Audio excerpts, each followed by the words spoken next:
All right, welcome back everyone. Dito sa latest episode ng Deep Dive. We are in the final hours of the year 2024. There's a lot to look back at, and of course, there's a lot to look forward to. And in order to make sense out of things, kasama po natin ulit, of course, ito sa mga ating mga favorite, obviously more favorite kay Sir Ronald Llamas. Napahamak po tayo ni Sir Ronald Llamas. I don't know, Justice Carpio, if you saw, there was a new piece. Nasabi daw nila, mga toxic macho podcaster daw kami ni Christian Esguerra at si Ronald Llamas. So, dinamay pa si Leloy. So, apparently we are in the radar of many people for better or for worse. Justice Scarpio, parang hindi ikaw na-mention. I wonder why. Is it because Justice napakabait niyo and politically correct? Kamusta, Justice? I'm okay. We have a lot to talk today.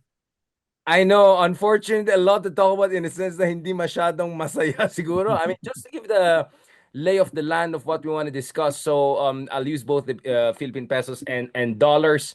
So, eto guys, nagkaroon tayo ng 10% increase sa budget spending natin for next year sa buhay at a record 6.33 trillion pesos, which is equal to $100.9 billion. That's almost a quarter of our gross domestic product.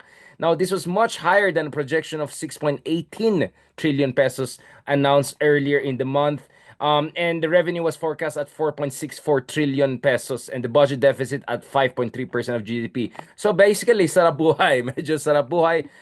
The budget for the Department of Education, we'll discuss this more, was pegged at 1.053 trillion pesos and 1.034 trillion naman for public works and highways. At the same time, pagdating naman, and I think this will come in when we discuss West Philippine Sea later on, Justice Secretary, instead of 50 billion pesos, so around $1 billion, actually less than one, around 900 million pesos for AFP modernization, 35 billion pesos lang binigay. That's a 30% reduction from the proposed budget that we're looking at. So, in fairness naman to BBM, medyo he took his time and there may mga kinaltasan dyan around 3.35 billion pesos or around 195, sorry, dollars, around 195 billion pesos yung kinaltasan na veto ni President Marcos Jr. But nevertheless, there are so many controversial things as far as this budget is concerned. And medyo last minute talaga 11th hour before the end of the year na pasa ito. So Justice Carpio, can we talk about first of all, ano yung mga general impression nyo dito sa the budget drama and the final version of the budget that we're seeing right now? Well, we had two objections, no, main objections to the 2025 budget as approved by the BICAM and Congress. Basically, the budget of education was less than the budget of DPWH, and this violated the constitutional provision that the education shall have the highest budgetary priority. But with the veto of the president of certain items in the DPWH budget, they just increased. In effect, they decreased the budget of DPWH just a little below the budget of Para number Department of one yung Education. para number one in DepEd, so they technically Yes, they played around yeah. it. Okay. So DepEd, per my calculation now, is higher by about 20 to 26 billion pesos, and they corrected the constitutional infirmity by slashing the budget of DPWH to what is required to make the DPWH budget, to make the DepEd budget just a little bit higher. So they've complied actually with the letter of the Constitution. But of course, that did not restore the budget for the computerization, because when you delete, when you veto items in the budget, that's lost. That amount is lost. You cannot transfer that to other items. So while the DPWH budget went down, the DepEd budget remained the same, but now a little bit higher than DPWH. That's the effect. Now on PhilHealth, they didn't, of course, add anything because they could not add. So PhilHealth still has a zero budget in the seven in the 2025 General Appropriations Act, and we will question this uh, before the Supreme Court because the effect is they're not following the provision of the Constitution that health should be given priority. If you give it zero, then it has no priority at all. I mean, you're down at the bottom of the ladder. You're not even part of the agencies that got the any funding. So, and there's also another thing here because under the Internal Revenue Code, the government must automatically remit directly to PhilHealth the share of PhilHealth in the sin taxes, and that's quite a lot. I think that's almost 50 billion pesos, Pesos, yes. and they're not transferring it because that was part of the budget of PhilHealth under the original proposal of the president, the proposal that is submitted to Congress in the National Expenditure Program. So they are violating that because the GAA cannot amend an existing law, and they're amending the Internal Revenue Code, which says X% of the sin taxes should go to PhilHealth. So we will have to question this particular uh, provision, Right. which gave PhilHealth zero budget, Oh, and that will be the main thrust of our petition. just as a little bit of rewind from the PhilHealth one, because that's a gaping hole, no, that's a black hole. Just going back to the issue of constitutional,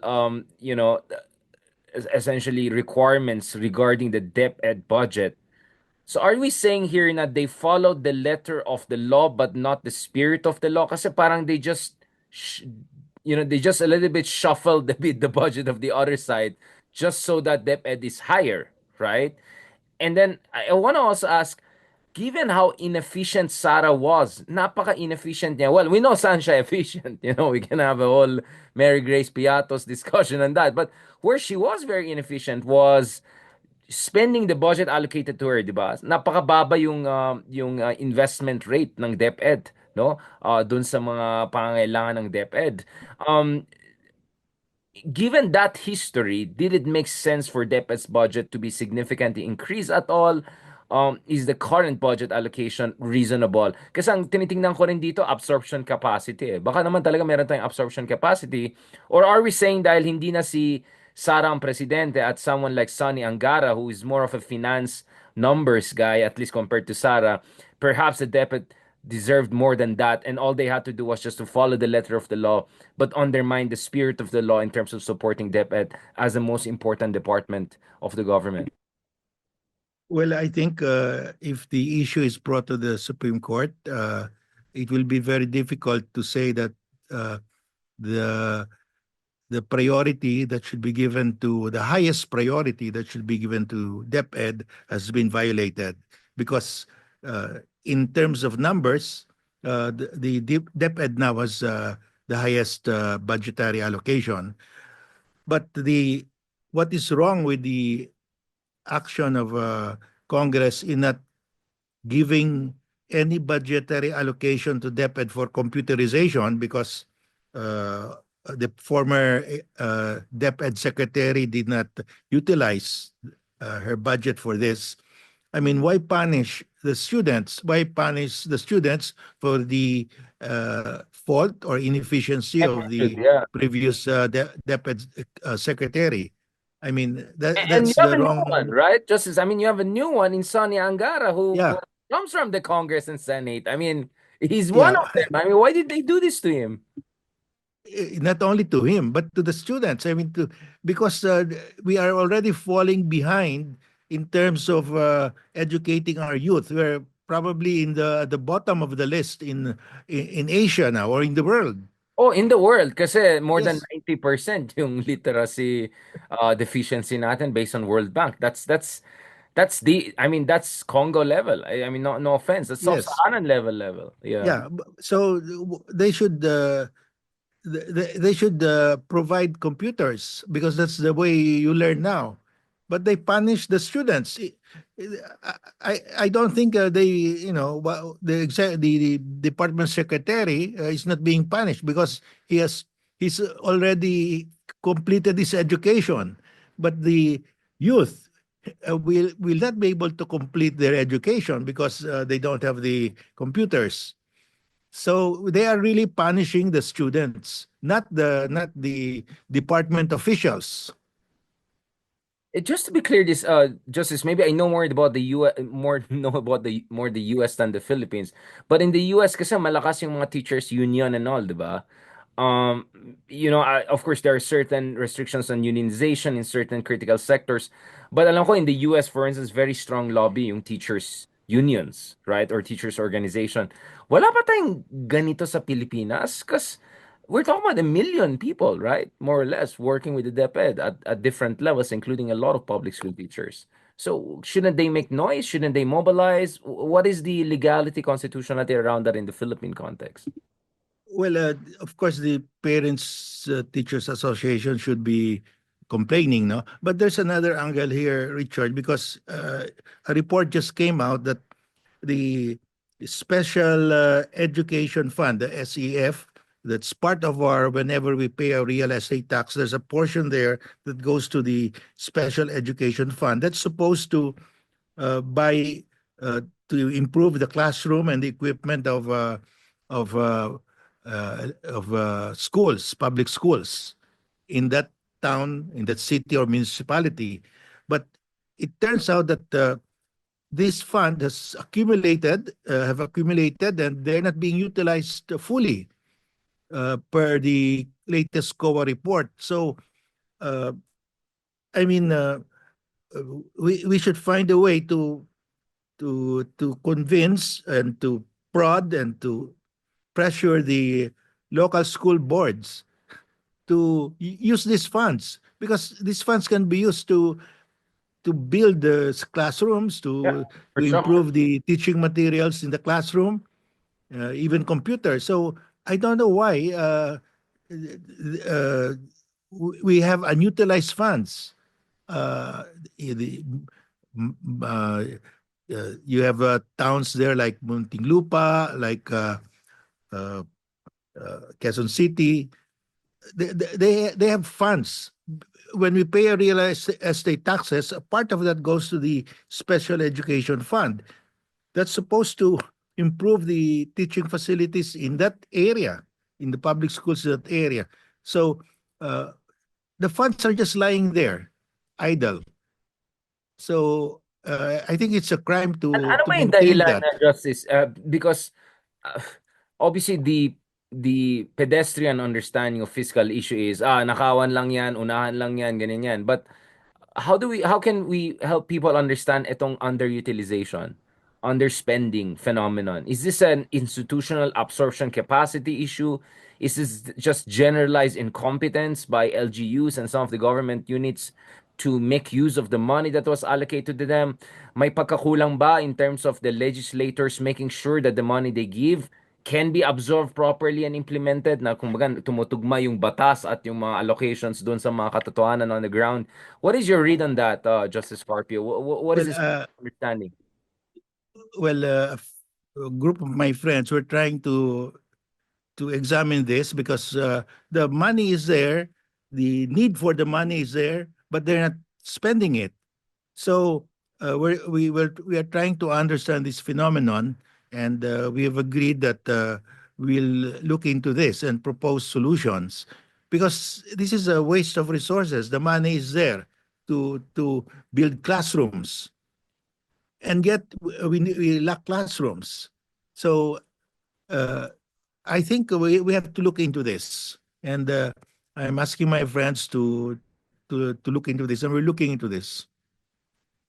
Well, I mean, going back to this, obviously, you were in the Supreme Court when you made a decision on this issue. Yung disbursement acceleration program, the whole DAP during the Pinoy Times logic or rationale supposedly was that ito yung paraan kung saan ang executive branch can help to plug in underspending when clearly hindi tumutugma yung gusto ng legislatura at saka yung kakayahanan ng mga government officials on the ground. Now, obviously, I understand you struck it down because you saw it as a usurpation of the power of the purse of the Congress. I understand that, but don't we need something along the lines of a DAP that does not usurp the constitutional mandate of the Congress? Do you get what I'm saying? Like, can we have a kind of a better version of a DAP? Is that something we can look at here? Well, we in the PDAF and DAP, the basis there is that Congress should appropriate and the executive will implement. I mean, Congress cannot tell the executive how to implement. That's the function of the executive. And what happened there was that the Congress passed a law saying that they can recommend where the funds will go. I mean, that's not a law, that's implementation already. So we struck it down. And also, the Congress created a lump sum. Uh, they will, let's say, appropriate 100 billion for various projects. That cannot be done because you have to put there the purpose. You cannot just say this fund will be used for any purpose that the executive wants. No, it has to be for a specific purpose. Uh, so those were the grounds for invalidating the acts of Congress. Uh, but now I haven't looked at the present GA, but I'm hearing that there is an item there for various infrastructure projects. I think that is susceptible to constitutional challenge because that's a lump sum. Because you can put that in rock netting, in uh, uh, reflectorized cat's eye, and so on. And the purpose is that of the Constitution is that when you appropriate, you must put there the purpose of the appropriation because that's the role of Congress. And then to implement that will be the executive. There's a check and balance. So, could there be a certain degree of discretion in terms of like the general purposes by the Congress, but in terms of particularity and realities on the ground? I know I'm a little bit pushing the boundaries here, but I'm just trying to understand how can we get out of this deadlock eh? Because matagal na natin itong problema ng hindi lang corruption eh, but the underspending. It's like Well, a twin evils, right? This is a well, twin evil. it's not really a deadlock, Richard, because the Congress can easily itemize the allocation of 1 billion, X percent, let's say, to uh, school buildings, X percent to uh, computer equipment, and so on. They can itemize it, but they prefer to have a lump sum uh, so they can uh, have more flexibility to give it to soft projects. Can we spell it out a little bit more? Just it's like I think I think nagigets ng tao yung nangyayari dito sa conversation. Like, Well, can we spell it out a bit? Yeah. they want flood control projects because you cannot monitor it, and because unfortunately for them, the floods arrived and the flood control projects didn't work. But and then they want rock netting. I mean, they want to put nets on to prevent landslides, and they also want this reflectorized cat's eye all over our highways. It looks like that those are the soft projects that Sino I'm bang mga saying. ano, sino bang mga kumpanya diyan na like you can connect the dots like I see where this is going. I see it where it is going. I mean, ang una-una natin kailangan, Justice Carpet, di ba? Kailangan natin i-audit what happened with billions of dollars we spend on flood control, which obviously didn't work, right? Like something is going on. Someone is not auditing the quality. Mukhang ano na to eh, medyo leakage ang nangyari dyan, no? Well, that's a problem. That's why we well we have to create different checking mechanisms for all of this, uh, and I've been suggesting that uh, the contractor should give a guarantee, a warranty, how long that dam will last. or how long that road will be free of potholes. Will so you win the bid not only if you are the lowest bidder, but also if you provide the longest warranty. And you have to put up a bond in case you breach your warranty, you do not comply with your warranty, and then normally the bond will come from the GSIS, and the GSIS will require you to put up hard collateral like your house. So right now they build the road. If the rains come, the roads are washed away, and nobody and everybody forgets about the liability of the contractor. So They we have to have skin do. in the game. They have to have skin in the game. There has to be some culpability. Yes. At least financially, if not worse, right? Kasi hindi pwede, di ganon kung sinong bara-bara na lang pwede gumawa. Basta mura lang, di ba? Baka tayong dalawa, pwede tayong mag-contractor, di ba? Just Scorpio, basta. You know what I mean? It's ridiculous, right? This is a serious matter. Billions, billions ang ginastos dito over the past few years lang on this fraud control, which clearly didn't work. So something is going on. Yeah, Something is going on. they tried to correct it by saying now it's no longer the lowest bidder, but they will look at the other qualifications. But still, it's the same, unless you really require a warranty, a bond. So if the road is washed away, then the contractor, if he doesn't redo the work, his house will be forfeited by the GSIS. So we have to add more safeguards because the existing safeguards do not work. Yeah, so there should be some sort of collateral. There should be some sort of insurance or guarantee in that sense. Ang concern ko lang, Justice Carpio, pag ginawa natin yan, biglang maraming contractor yung nasa Abu Dhabi. Baka pipila sila kay Harry. Baka lahat ng mga pogo, contractor, biglang lang haba ng pila dyan na biglang hindi nagpapakita. Justice Carpio. No, actually, this is a serious issue, no? So much money has been spent, so much kapalpakan. Now, obviously, maybe I'm sure they'll try to play games by saying, oh, etong baha na to ay once in a century, so hindi ito cover, force majeure. I know there'll be a lot of mumbo jumbo. That's why we need the fine print, no? To get it right. But let's be honest, Justice, it looks like, unfortunately, a lot of politicians there have no interest in these contractors having their skin in the game because I think people can connect the dots, right? It's really it's a mafia business, right? Justice, it looks like a mafia operation essentially. Yeah, and for me, the way I look at it, this is the reason why we are lagging behind in infrastructure in ASEAN.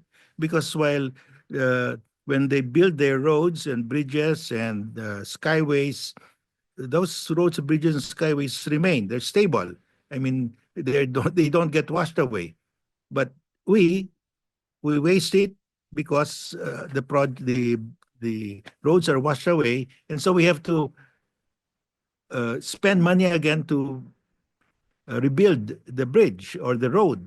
So Or yung magandang road sinisira, ulitin nila. I mean, reblocking, that's the yeah, new and that's the worst, right? Ang ganda ng asphalt, yung black asphalt na pang racing, gagawin simento the next year. That's the most ridiculous thing. yeah, they call that reblocking, and it looks like they like it because when you do reblocking, you spend less because you use the crushed cement as your base, and you just put Right. an overlay. So I mean, it's like the circumferential road in Lanao Lake. I mean, it took a long, long time before it could be finished after several budgets. No, It's a so scam. I I mean, think it's budol. Yeah, we will be left behind in infrastructure. So if you go to other ASEAN countries, you just yeah, envy Vietnam, their highways, their yeah, bridges, their Thailand. airports, while ours get dilapidated. Or once we get nice airports, sobrang mahal. Sobrang dami tax na. Yung naiyawan na nga di pa nga pinagandaan. Umakyat lahat ng presyo. Yung airport tax, yung parking fee. Yeah, it's budul after budul after budul. And I think this is talagang, ito talagang ating, isa sa ating mga dilemmas. But just as I want to ask also, was this year's budget, which was what? I mean, like 10% higher than projected. Was that a lot of that about elections? Because the excuse, well, the explanation I hear is kailangan natin yan to boost our economic growth dahil our GDP growth rates were quite below target sa first and second quarter, di ba? So the explanation, official explanation is we need to pump prime the economy. Well, ano pang pina-pump prime natin dito, Justice? Well, normally public works will is a good pump priming activity, but if the funds are used properly, I mean, but if the leakage is 70%, then you're falling behind because you have to pay for this. Remember, about 60% of our budget come from borrowed money, and that means if you utilize only 30% of what you borrow, but you have to pay 100% plus interest, Plus you will interest, fall yeah. behind. Jesus Christ, yeah, exactly. It's not good at all. Um, can something be done about this, Justice? Kasi matagal na itong issue na ito eh. Pork barrel, ay itong mga skandalo na ito. But for some reason, things are not fundamentally changing, Justice. Nagkakaroon ba Well, tayo ng kilusan? I mean, are we seeing convergence of forces to get things together? I mean, my suggestion is that all contractors must give a warranty, and the warranty must be backed up by hard collateral. So, in other words, if the if the project is a failure, then they lose their shirt. If the road turns out to be uh, of bad material, they use very thin cement, and so the rain just wash it away when the rains come. Then they will lose their shirt, and then that will now, because nobody would want to be in that situation. So they would now start to make it sure that the the roads are well built. No, but well, right now hmm. they just disappear, and there's no penalty for them. Ang thing ko kasi is just is, this is anecdotal, but I think trusted enough. There are contractors who tell us that the reason why they have to use substandard quality is because sa daming mga kaltas, including unofficial kaltas and commissions right and left, sobrang konti na lang natitira. Like at the end, like baka 20% na lang Yeah, natitira. Right? So, that like, squeeze din yung mga contractors, kawawa din daw sila. yeah, that's the situation. But the contractor should be held accountable for that. In other words, we have to make sure that they can make that excuse. So if their hard collateral are put at stake as a warranty, then they will tell whoever is asking money from them, I cannot do it. Sorry, because all my hard-earned assets will be forfeited, will be foreclosed, and so nobody will accept, because before you can get the contract, you must submit a hard collateral to back up your warranty. So then that will start uh, the new contractors will come in who will not play games with the politicians or the DPWH people. Oh, and maybe they will have an incentive to booking if they're being pressed in the wrong direction, right? Yeah. So you might create a new sets of incentives and dynamic. Now, just I want to go to the ombudsman issue because soon we're supposed to have a new ombudsman, and a big part of ombudsman is to hold accountable abusive politicians. But before going there, I want to focus on the PhilHealth issue.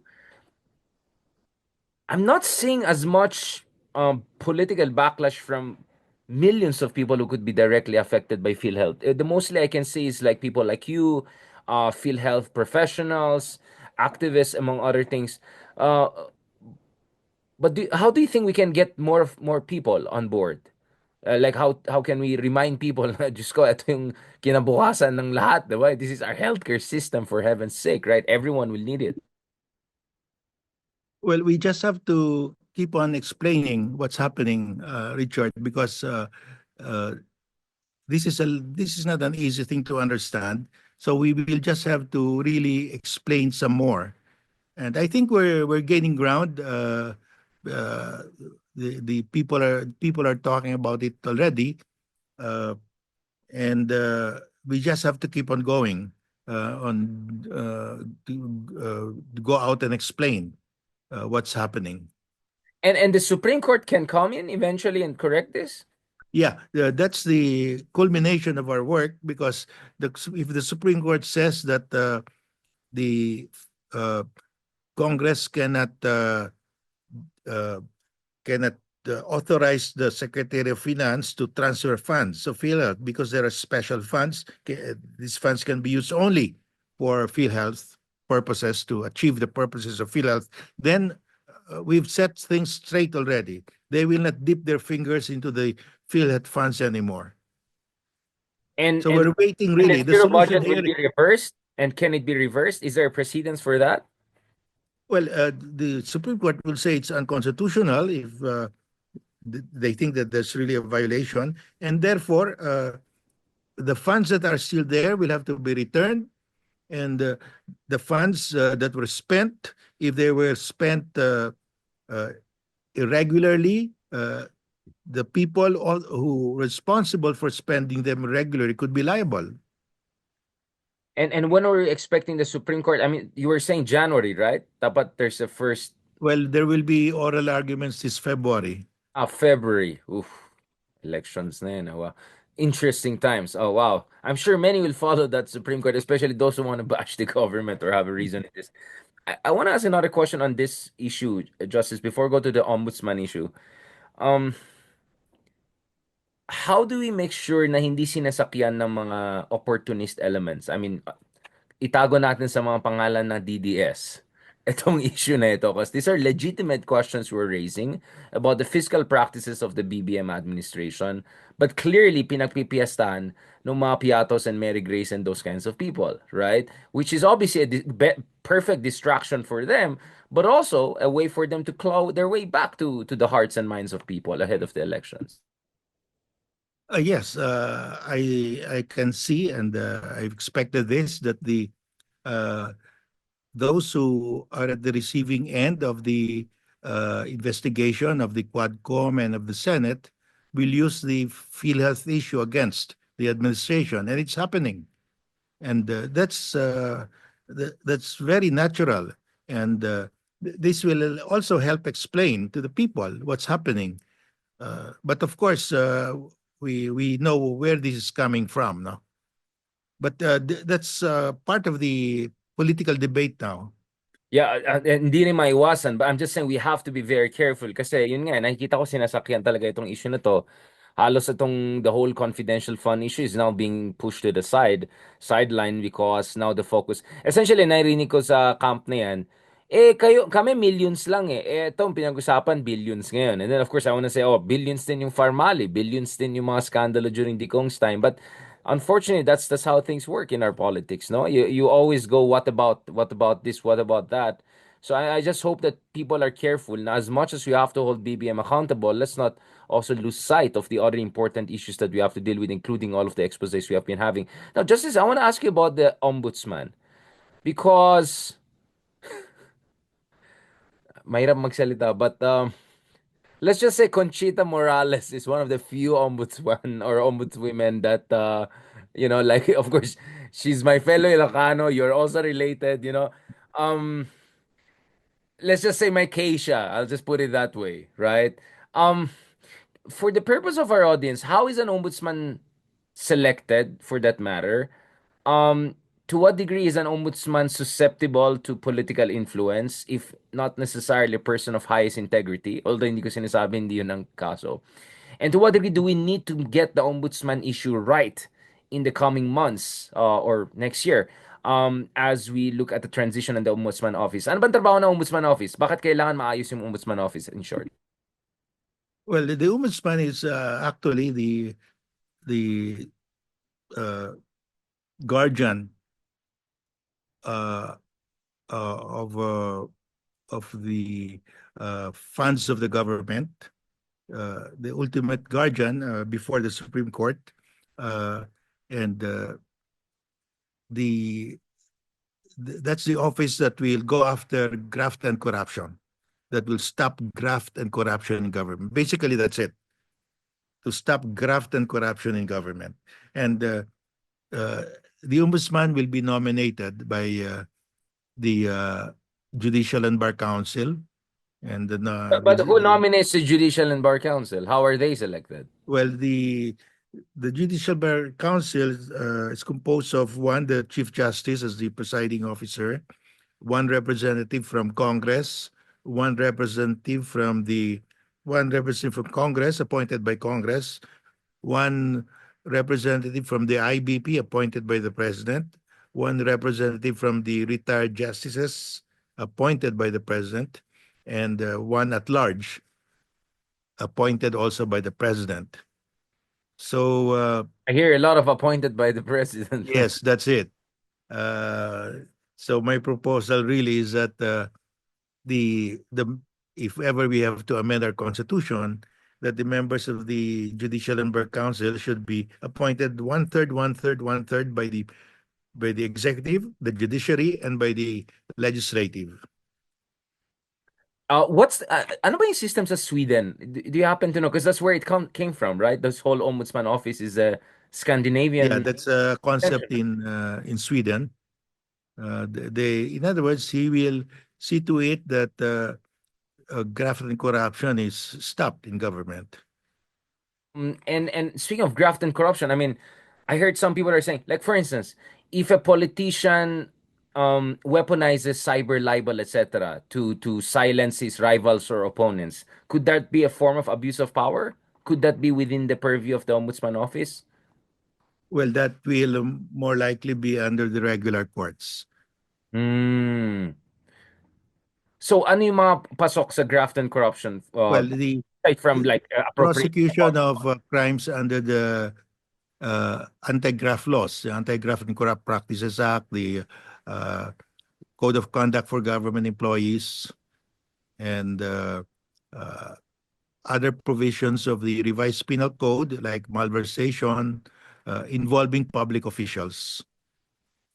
Justice, obviously, I don't know if you have seen, I recommended you as the next ombudsman. Is that something you may be interested in? If not, who are the other people you would, again, of course, you don't want to preempt, we have to respect the process, whatever. But, sino bang pwede mga matino-tino dyan na medyo Conchita Morales level, if not you, Justice Carpio? Well, We recommended you. I haven't given it a thought yet, but definitely I'm out because I'm 75 and I mean, you need a younger guy there. It's a very taxing job. There's always stem cell, but there's always Enrile who's like legal advisor at 100. But thank you, Justice Carpio, for politely rejecting our proposal. Pero may mga ibang tao, I mean, I know you don't want to put yourself on the spot, but may mga naisip ka ng dalawang tatlong tao na may good chance. Maybe you don't have to name them, but do you think there's a chance that we might get a good ombudsman next? Wala akong sinasabi sa current one. I'm just saying on the next one. Well, we should try to get a very good ombudsman because that's a key office in stopping graft and corruption, no? And that's one of our more important issues now. So Lawyer ba dapat? Dapat ba lawyer by profession? uh, yeah, Is it not? well, yes, he must be a lawyer. Mm. Because someone are saying Heidi Mendoza. I'm not sure. I think Heidi Mendoza is more economics background. But anyway, He's an accountant. yeah, she's an accountant, right? Exactly. She's a numbers person. Um, Justice, now let's transition naman dito um sa issue ng budget ng Department of National Defense, right? One of the things we saw is a 30% slash dun sa proposed budget for AFP modernization from 50 billion down to 35 billion. There was some clownery in Senate. You had the Bato del Rosa types making whatever interventions there. Are you worried with the just 35 billion? That's not even 700, $600 million. Considering what we're facing right now in the West Philippine Sea, what is your read on the DND front? Yes, I'm very worried that we're not giving the importance that it deserves. We are defending our sovereignty, and uh, that's our territory. Our islands in in the Calayan Island Group and the Scarborough Shoal, and without territory, you do not have a state. I mean, that's the primary duty of a state to defend its territory and maritime zones, and that's in the Constitution. So you cannot downgrade uh, that problem and just forget about it. I think we should uh, we should divert more resources in strengthening our defense, both the Coast Guard and the Navy, and otherwise we will lose our maritime zones and island territories in the West Philippine Sea. Yun nga eh. I mean, if we're looking at acquisition of, HIMARS or acquisition of Typhoon systems or fighter jets, I mean, $600 million is not really much. I mean, again, can we remind our people, kasi parati ko narinig Justice Carpio is like, bakit tayo gumagastos? Magpakabait lang naman tayo sa China or US. Let's just be nice and diplomatic. Sayang yung pera natin. Itong 700 million pwede natin lagay sa eskwela, yung mga ganun. Can we have a realistic wake-up call doon sa mga kaibigan natin? What are we facing here today from China and some of the other questionable characters in the region? If we don't spend enough on our own, pwede ba tayo umasa lang sa just being nice, being meek, as Digong said towards China, or just umasa lang tayo sa US? Ano ba yan? Well, sabi ni Digong, let's ask mercy from President Xi. Uh, but President Xi is determined to make the 10-dash line the national boundary.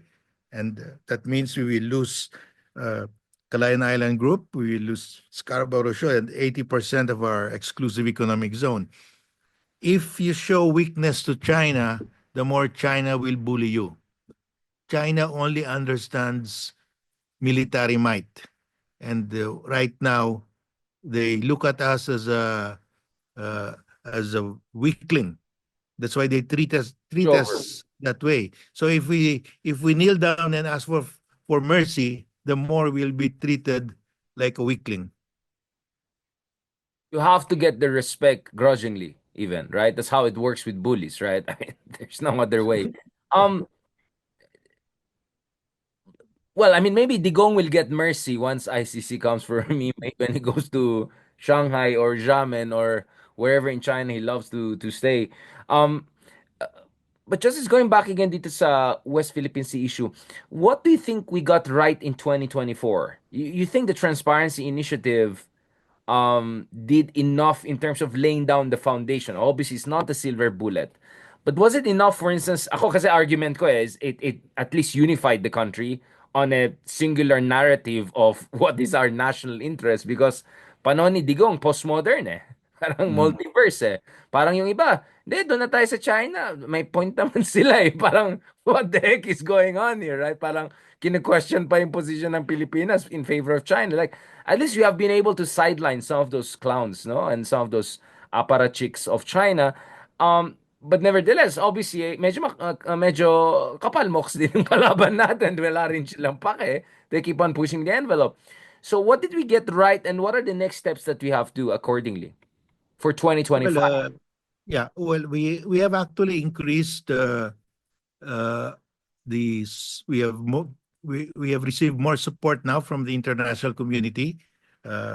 We have just ratified our reciprocal access agreement with Japan, and I think they will also ratify on their end. And we have France and UK willing to do uh, uh, visiting forces agreement with us. So I think we've got that right. I mean, we should continue to expand our security relationship with like-minded states. That's very important because, Richard, uh, we may have a U.S. president who will say, "Oh, China is not doing anything wrong if it invades the West Philippine Sea."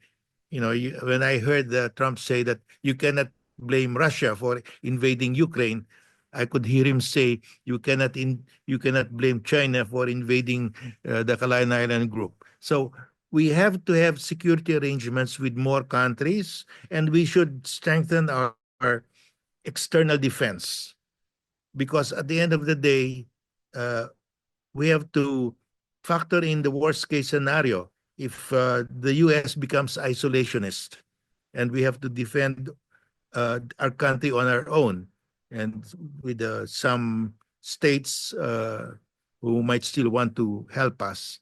So uh, it's like uh, it's like Vietnam. They don't have a military alliance with any country, so they really strengthen their self-defense posture now.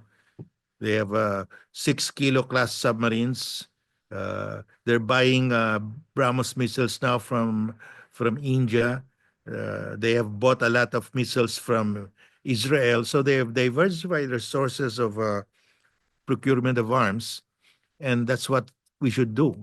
I mean, we cannot forever rely on a security partner, because the sentiment of the people of our security partner might change. Person is Donald Trump, right? Medyo mahirap umasa. I mean, it would be foolish for you, right? To bet your future on the mercy of China or mercy of Trump, for that matter, right? Or reliability of Trump, right? I think it would be foolish. Kaya nga, I was quite surprised by the seeming lack of appreciation of the defense and strategic dilemma we face right now. Justice, what are the things that Philippines should do now, given this background of uncertainty with Trump, this background of China becoming more aggressive with Taiwan, especially? Should we be more involved on the Taiwan issue? Do you think we should allow more American weapon systems deployment there near Taiwan? Should we ask more from America in exchange for that? What are we looking at here?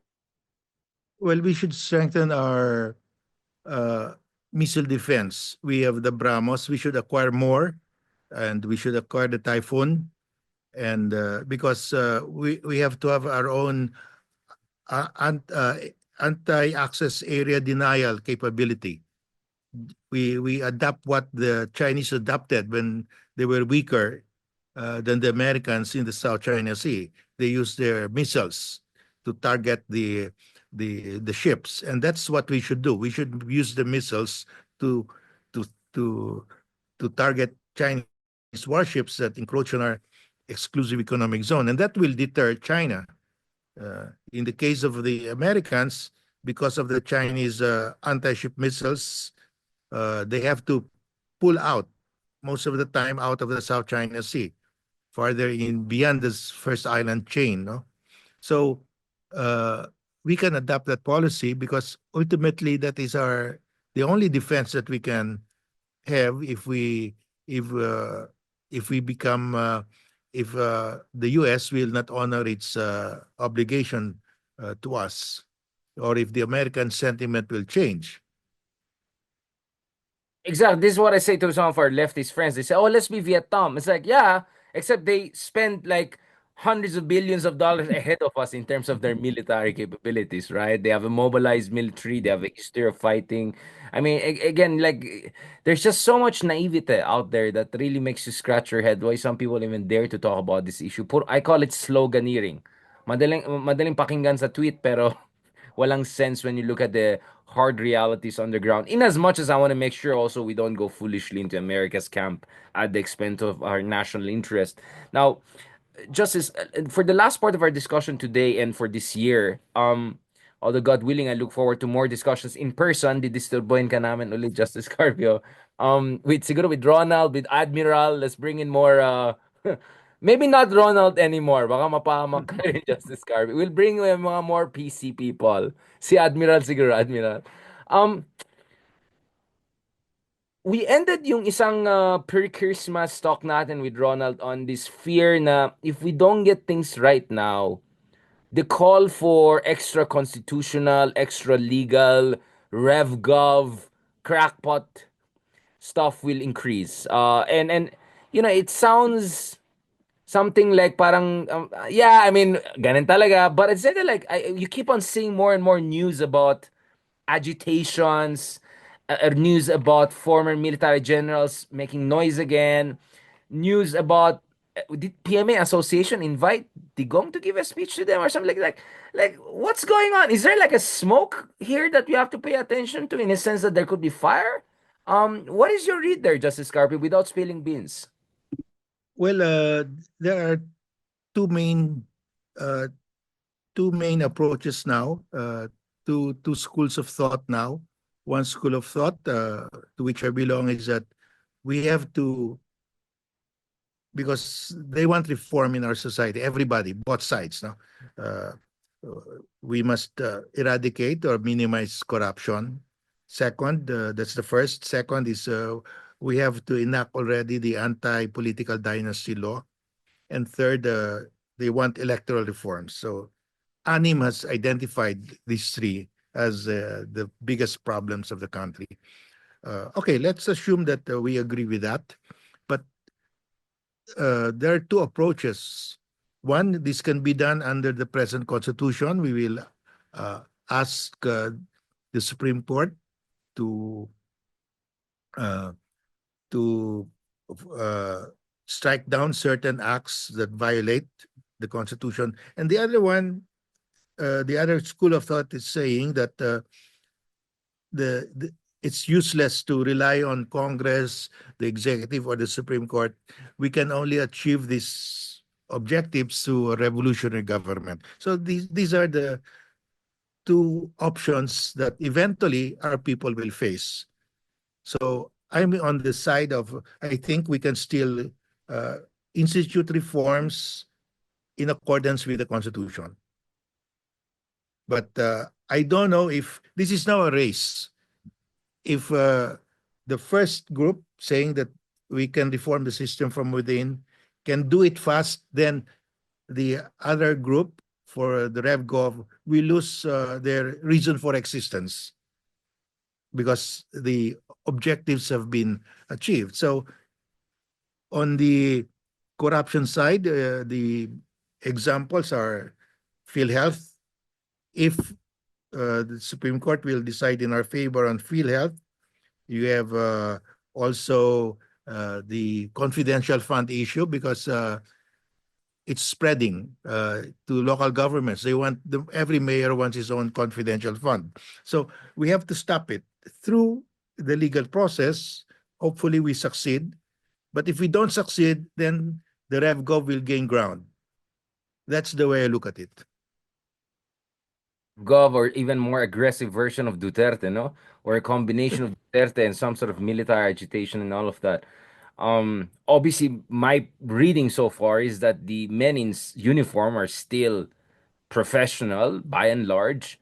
But at the same time, I also agree, Justice, that we might reach a deadlock soon. No, I mean, you may not have agreed with my deadlock argument on the fiscal malpractices issue, but I don't know, Justice, kasi you wonder, I mean, for how long will millions of Filipino people, right, put up with this, right? Napaulit-ulit na dismaya sila, 'di ba? Every 6 years at least, right? And the president comes in, promises heaven, golden eras, 6 months this, 6 months that, daan matuwid, uh, the strong republic, ganyan. And what we see is this persistent inequality, poverty, and sometimes you wonder. I mean, yeah, people have already made two at least protest votes, right? One is BBM. That's the biggest middle finger you can give to EDSA regime, right? Like we'll bring back the Marcoses, and previous to that was Duterte, which is kind of another middle finger to the whole democracy, constitutional order thing. But you're right. At some point, they might go and say, you know what, screw this all. Let's just burn down the house, right? And let's go for some. Why do you think that's a dangerous path? Why, I know parang for two of us because we are constitutionally minded Well, people. But for those who are not constitutionally oriented, Justice, why is that not sensible? Because the status quo is not working for many people, if not well, most of our yeah. people. If we have a RevGov, the EU, the European countries, US, Canada, and all the rest, Australia, will not support the RevGov. I mean, uh, they will demand the return of democracy, and foreign investors will avoid us. So the economy will suffer, and and no foreign investors. they will withhold the financial support to the Philippines in terms of loans and grants. So we'll have a big problem. And the and of course, RevGov uh, will spawn a lot of military groups that will oppose it. You have the NPA, the MILF. So it will be a problem, a big problem. And It will open a can of RevGov, worms. It will open up a can of worms. yes, you will open up a can of worms, and there will be resistance from civil society. So it's And correspondingly a crackdown. I mean, yeah, there will be a and they're not crackdown, gonna a sit back. They're gonna resistance. put me in jail. Yeah, Exactly. we'll have a big problem. So I think we should avoid that path. That's why I hope that the what we're doing now to institute these reforms that have been identified by everybody, we agree that these reforms should be given priority already Ako, because there's yeah, to just preempt some arguments, because people will say, oh, what about Thailand? Right? Ang dami nilang kudeta. It's still richer country than us, more progressive, more dynamic. But the reality is that nakailan kuna, hindi pa ni stable yung system nila, di ba? It looks like the RevGov is not working too. And actually, Thailand lost a lot of its economic potential. Their GDP per capita has essentially stagnated over the past few years. They could have been twice richer, even richer probably than Malaysia at this point if they got their act together. No, because the reason I'm saying that is because people will say, "Oh, bakit yung Thailand? Parating kudeta, parating junta. Eh, maganda naman yung kalagayan sa Thailand." well, Thailand is lucky because it's along the route of tourists from Europe. They have maybe 4 or 5 times more tourists than us, or even more. So they have a big source of foreign exchange, and they have they're self-sufficient in food. They export a lot of rice. Their farmers are very productive. So it's and you have the Mekong River providing free irrigation to them. So it's a different landscape. No? So you're So saying the we are Philippines an would be more like archipelago of islands. we'll be So more like Cuba. We were like yeah, we are more isolated, like more impoverished. Cuba. Yeah. Exactly. Like So I mean, Cuba is nice and all, but I'm just saying, like, may fiesta, dancing, cha-cha, salsa, pero walang pera, di ba? Yeah, I mean, I'm just spelling this out, just because I'm thankful that you raised that issue. Kasi itong issue, narinig mo lang pagkausap mo yung mga komunista, Marxista, mm, gano'n. Pero sabi ko, for someone like you, who's like a man of the system, to say, hey, guys, we have to get our act together. Otherwise, papunta talaga tayo sa exciting part. I appreciate that, Justice Carpio. I appreciate that because how many times in my classes, and I've been teaching at the elite universities in the country, Ateneo, LaSalle, UP, you hear some students say once in a while, sir, huwag na yung mga ano na yan. Di ba? Yung parang ubusin na. Di ba? So that tells you, there is that kind of, let's just call it political unconscious, right? Kung saan, some of our people are saying maybe we just have to reset the deck and reboot it. And that's very important. Now, having said that, Justice, now, at the same time, we have to admit things have not been working, right? I mean, formally yeah, we have separation of powers. Formally, we have the outer shells of a liberal democracy, if not a constitutional democracy, but it's very hollow, right? So how do we fight the good fight, and how do we really make the Philippines a real constitutional democracy? well, it depends on the citizens. I mean, we have to protect our rights. It's there in the Constitution. How to make that how to operationalize that depends on us. That's why we have to assert our rights. Otherwise, if you don't assert your rights, you lose your rights. And that's true everywhere. So that's why what we're trying is asserting all our freedoms, all our rights and privileges under the Constitution. We're saying that Congress cannot just take out the money of PhilHealth. We're saying that you cannot have confidential funds. There is no law. And we're saying that you cannot increase the budget that was proposed by the president because you want more pork, you cannot do that. So we just have to be vigilant. It depends really on the citizenry to make the constitution work. Because unfortunately, we have a, a political dynasties, and they these inherently they will not want the constitution to work, because for the constitution to work, there must be an anti-political dynasty law.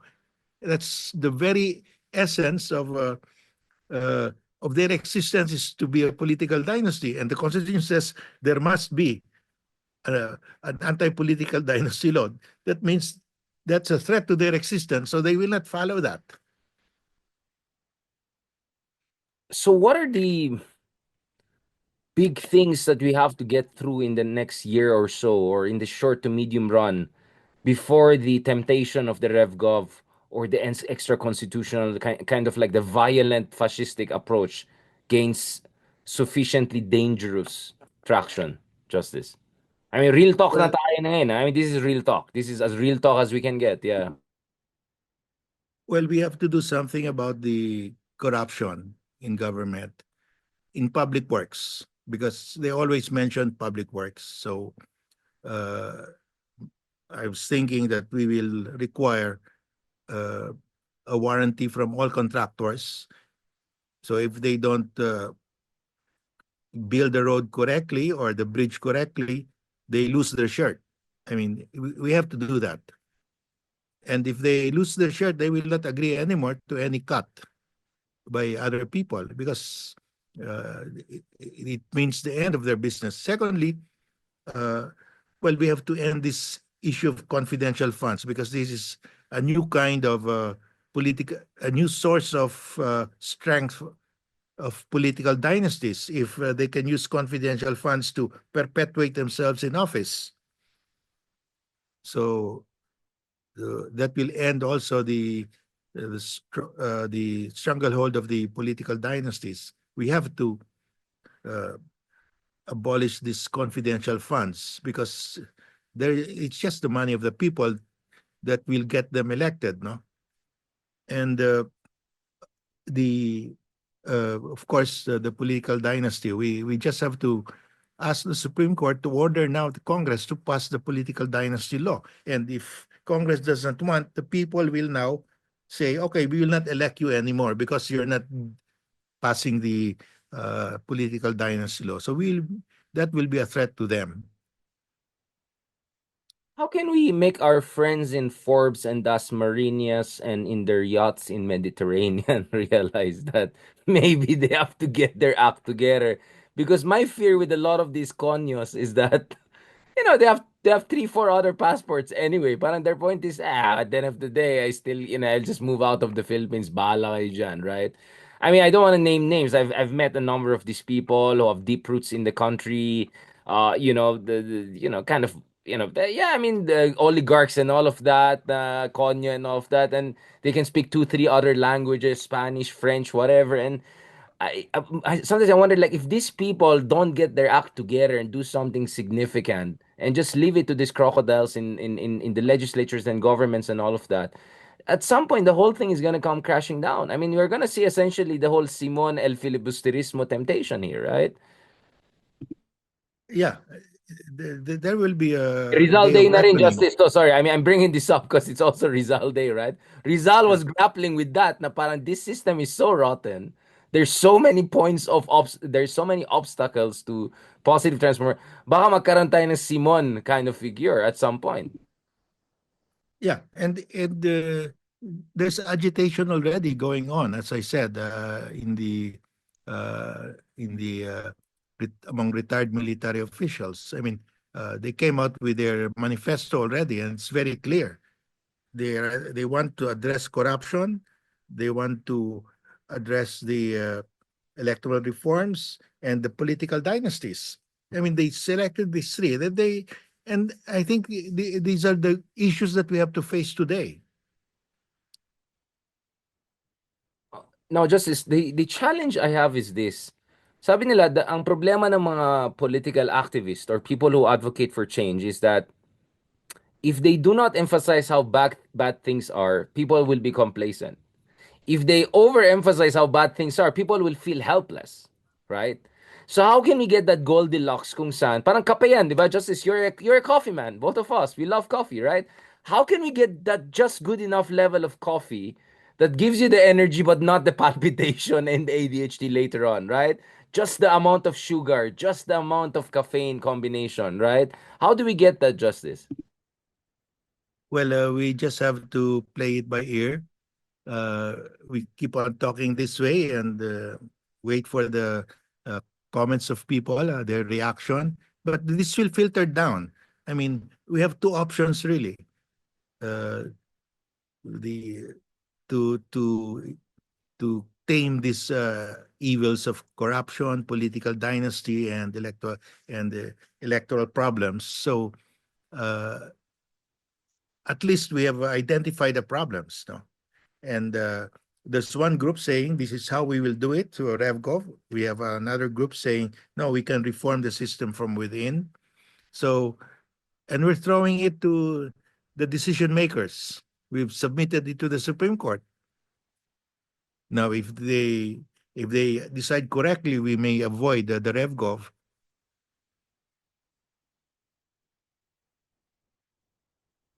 That's where we are now.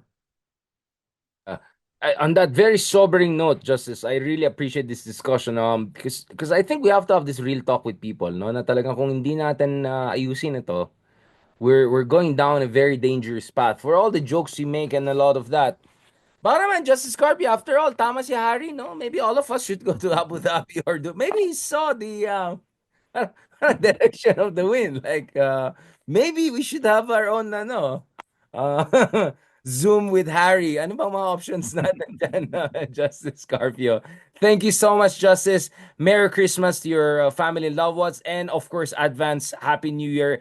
Mabuhay po kayo, Justice Carpio. Batang-bata ka pa. And just in case naging ombudsman ka, please don't turn it down. We need you there. And then let's see what we can do in 2028 with Ronald and all. Mag-conspire pa tayo Okay. ng mga next moves natin. Thank you so much, Justice. Is there anything you want to add before we wrap up the final episode together for the year Well, 2020? Anna, we except to wish everybody uh, Merry Christmas and uh, prosperous New Year. Hopefully, we will go through this hole, and I think we will just have to keep on doing what we think is best for our country.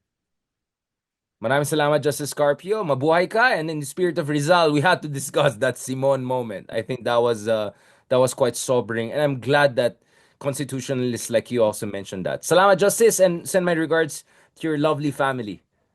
Okay, Oh, Richard. God bless.